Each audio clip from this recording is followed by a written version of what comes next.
আসসালামু আলাইকুম। Welcome to best study Bangla academy.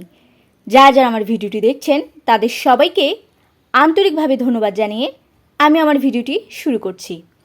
আমরা পড়ছিলাম দ্বিতীয় শ্রেণীর আমার বাংলা বই, তারই ধারাবাহিক পর্যায়ে আজকে আমরা পড়ব পার্ট 29 বাক্য নিয়ে খেলা। নদী শব্দটি দিয়ে ঝিমিত একটি বাক্য বলল। বাক্যটি হলো নদীর কূলে নৌকা ভাসে। ঝিমিত এরপর মিলিকে বলল নৌকা দিয়ে একটি বাক্য বলো। মিলি বলল নৌকা করে বাড়িতে যাই।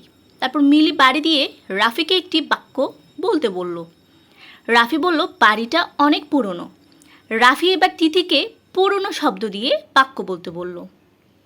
ঝিমিতদের মতো করে আমরাও খেলাটি চালিয়ে যেতে পারি। তাহলে বন্ধুরা, রাফি বলেছিল বাড়িটা অনেক পুরনো। রাফি এবার তিথিকে পুরনো শব্দ দিয়ে বাক্য বলতে বলল। আমরা কি পুরনো শব্দ দিয়ে কোনো বাক্য বলতে পারবো? চলো তো আমরা ট্রাই করে দেখি। আমরা বলতে পারি যে আমার খেলনাগুলো অনেক পুরনো হয়ে গিয়েছে, নতুন খেলনা চাই। তারপর এবার আমরা নতুন দিয়ে কিন্তু একটা বাক্য লিখতে পারি। নতুন দিয়ে কি বাক্য হবে? নতুন দিয়ে হবে ঈদে আমার একটি নতুন জামা চাই। ঈদে আমার একটি নতুন জামা চাই। তারপর কিন্তু আমরা জামা দিয়ে একটি নতুন বাক্য তৈরি করতে পারি। জামা দিয়ে আমরা কি তৈরি করতে পারি?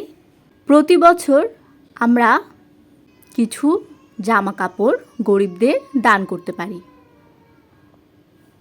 তো বন্ধুরা, তোমরাও কিন্তু এভাবে খেলাটি চালিয়ে যেতে পারো। ধন্যবাদ সবাইকে। আসসালামু আলাইকুম।